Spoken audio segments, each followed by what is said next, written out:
Puxando a RT Car agora. É a primeira empresa em sociedade de vocês dois, certo? Certo. Quais vocês diriam que foram os pilares para o sucesso dela? Vai lá. O Rafa é o nosso gestor mais afinco aí da RT, tá mais lá. Cara, eu vou falar de valores, tá? A gente desde o começo martelou caráter, honestidade, respeito e desenvolvimento de pessoas. Esses são os nossos valores que estão lá na parede. Só que a gente vive isso todo dia. Não tá só para bonito. Tanto que esse dia eu falei para um cliente dele, olhou para mim, olhou para a parede. Pô, tu sabe de cabeça assim? Claro, é nós, é os meus valores e os valores dos meus sócios que estão ali. E hoje a gente transforma os valores dos nossos funcionários naqueles ali. Porque eu me orgulho em falar que se tiver alguém desalinhado de caráter dentro da nossa equipe, a pessoa vai esconder. Porque se chegar pra gente, cara... O Rafa não aguenta, né? Uma hora pede pra sair, né? Pede. Não se encaixa. Mas a gente também não deixa aguentar, tá? Uhum. Porque a gente tem várias rotinas, várias coisas dentro da empresa que envolvem, né, a bondade, que envolvem amor, que envolvem ter Deus dentro do negócio. E eu acho que quem tiver de malandragem, cara, não consegue ficar num ambiente desse, sabe? Não, assim como um cara bom não consegue ficar num ambiente ruim, um cara ruim não vai conseguir ficar num ambiente bom, sabe? Então, eu acredito muito que a gente age assim desde o começo da empresa. E aí a gente tem algumas coisas, né? O Thiago é um excelente gestor. Então, assim, a gente tem DRE desde o primeiro mês que a gente abriu a empresa, tá? Quantas empresas hoje vão bater no peito e vão falar isso? Pouquíssimas. Pouquíssimas. Não, cara, e tem E um é o DRE DRE, tá? confiável, um DRE que realmente te apresenta o teu resultado real. Porque DRE que te ilude, tem um Aquele monte que que tem, dá né? o play no sistema lá, e a gente fazia isso. Porque a gente tirava do sistema e comparava com o do Thiago. E a gente tentava arrumar o sistema, dizia, gente, isso aqui tá errado, isso aqui não sei o quê. Então, assim, eu acho que esse pé no chão que a gente tem, né? De fazer as coisas conscientes, tá? Assim, quando a gente saiu de um aluguel de 9 para um aluguel de 30. A gente olhou um pro outro e falou, e aí, vai triplicar? E aí ele falou do aventureiro, daí eu olhei assim, nós temos que vender 4 carros a mais, vambora. E tipo... E vambora. E é isso. E esse é o complemento. Isso é o... Porque ele falou assim, cara, não, a gente tá com segurança aqui e a gente vai conseguir. Nos últimos 6 meses, cara, o nosso lucro passou disso. Eu falei, tá, então o meu trabalho é vender um pouco mais, vamos lá. Só vai dar errado se a gente vender menos. Se eu trabalhar menos. Historicamente, aqui, os nossos números provam que, por mais que quem olhe de fora... cara, que decisão ousada de vocês sair de um aluguel de 9 para um aluguel de 30. Mas tinha número para embasar. Cara, os nossos números provavam que aquilo era a decisão mais tranquila possível. Entende? Vamos dizer, financeiro não era um problema, vamos dizer, porque a maioria dos empresários pensam muito assim, né? Nem vou dizer que não era um problema, mas assim... Se não vender, ia ser, mas... Isso. Ah, tá. A gente já vendia um X de carro que dava um X de lucro, que compensaria aquele aluguel. Entende? Então, a gente tinha que ir para lá e manter a empresa igual. Se a gente mantesse a empresa igual, ela ia estar se pagando. Só que não tinha como a gente pôr um espaço daquele e vender a mesma coisa. Então, a gente tinha essa consciência. E é essas coisas. Então, ter um chão firme para pisar, né? É óbvio que daí a gente começou uma empresa já com um caixa um pouco melhor, né? O Thiago já era empresário. É diferente de quem vai começar uma empresa do zero, né? Eu considero... que o ramo de carro também exige isso, né, Rafa? Não tem como tu abrir uma loja de carro, porque hoje a gente, com o ticket médio que existe hoje do mercado de carro, o carro subiu muito na pandemia.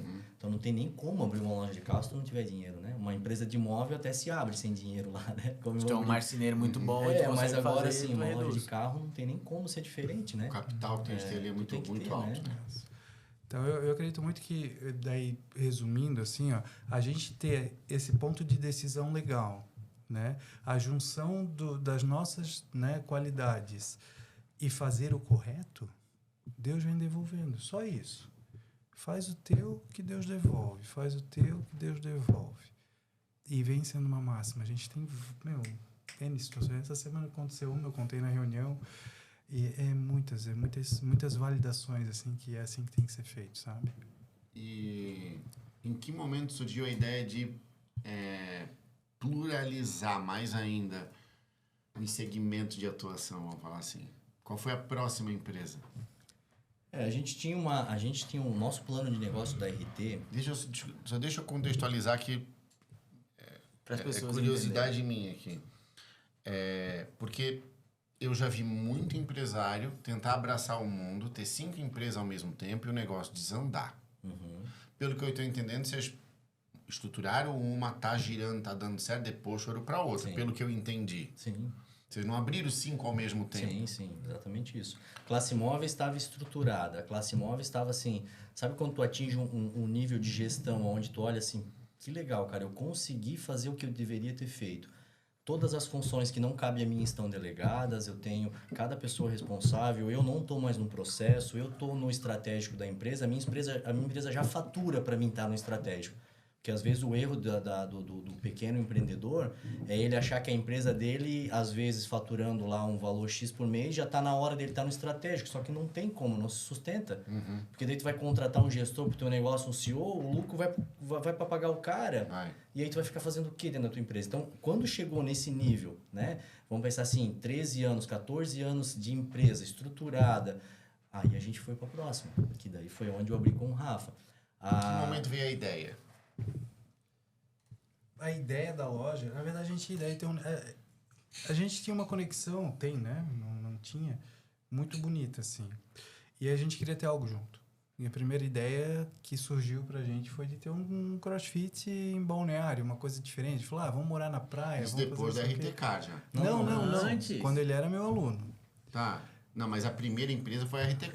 Na pluralidade. Eu quero saber a sequência. É que na realidade, como foi a decisão? O projeto RTK, na realidade, ele está engatinhando. O projeto RTK, ele está engatinhando. Por quê? Porque o projeto RTK é um ecossistema de vários negócios interligados.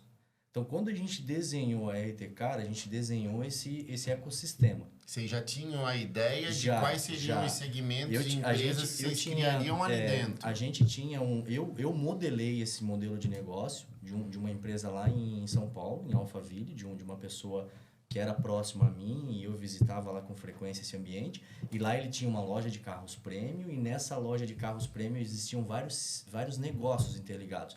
Então tinha uma barbearia lá dentro, tinha um café, tinha uma mecânica, tinha uma empresa de preparação de veículos, tinha uma estética.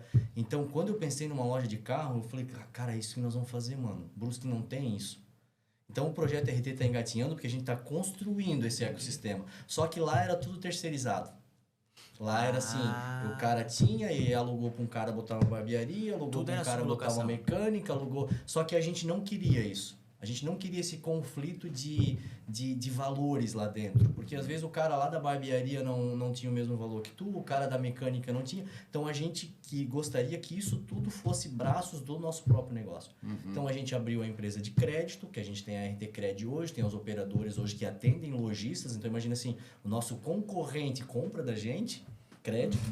Então a gente tem a RT Cred, a gente tem a nossa barbearia lá dentro, a gente tem o nosso estúdio lá que a gente está num processo ainda de desenvolver ele. Estamos agora no radar, que é a próxima empresa, de abrir o café lá dentro. A gente vai ter um café aberto ao público, que vai ser um café bem legal. Estamos com o auditório, que vai ser a nossa empresa de treinamentos em breve, que está tudo na escada dessa construção.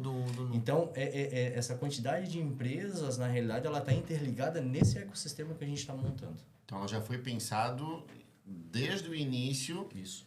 Tudo interligado. O nosso projeto, o nosso desenho dos sonhos lá do nosso projeto do grupo RTK era essa quantidade de empresas. Inclusive, a gente tem uma imobiliária lá dentro também, com alguns corretores. Enfim, são negócios que estão interligados, sabe? Do qual um retroalimenta o outro e só não está ainda funcionando a todo vapor por pessoas, que é a grande dificuldade hoje que a gente tem no mercado. E a gente vai além, né? Porque daí o que a gente falou de a mão de obra qualificada, mas são áreas que às vezes a gente não tem a expertise. Tipo, um café. O que eu e o Thiago entendemos de café, por exemplo? Então, às vezes a gente procura um sócio nesse sentido. Está quente, está frio. Entendeu? E aí, pra gente achar um sócio que tenha a nossa pegada... Porque a gente já teve sócio que não tinha a nossa pegada e não dura. Ele tem que criar os valores. E essa é a demora, então. Então vai surgindo. A gente sabe que Deus vai colocando uma pessoa aqui, daqui a pouco outra ali. Então por isso que alguns projetos estão iniciando. A gente está começando 2 agora. junto, que é o do auditório e o do estúdio. A gente já tinha iniciado do estúdio, tinha dado errado, a gente estancou, deixou interno e agora a gente vai abrir de novo para o público. Então, é importante saber gerenciar o ego também, né? Para não ficar peitando um negócio que precisa dar essa parada para reestruturar. Ah, cara, mas eu vou te falar assim, ó, eu acho que o antídoto pro ego aí a gente já tomou, né, Rafa? Isso aí não é o mal que a gente carrega, entende? Então,